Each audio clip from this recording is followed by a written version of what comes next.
So we got on a plane and we landed in Honolulu, Hawaii, and here was a man I'd never met before. My mom said, "This is your new dad."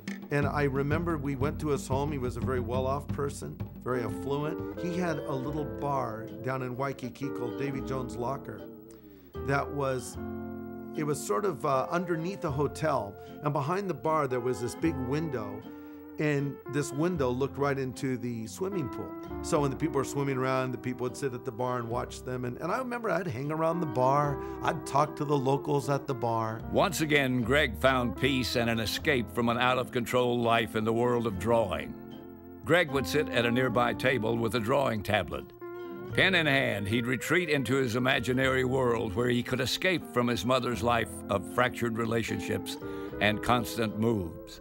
He was a guy that was sort of perpetually ready to fly off the handle at any moment. When you mix that with alcohol, it was scary.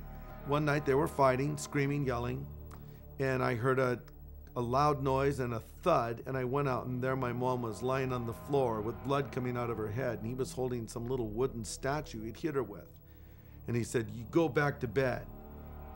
Your mother's fine." It was his intention to kill her. And if Greg had not climbed out the bedroom window and gone to a neighbor, she would have been dead, I'm sure, as he would have been. This was a kind of crazy environment that I was being raised in.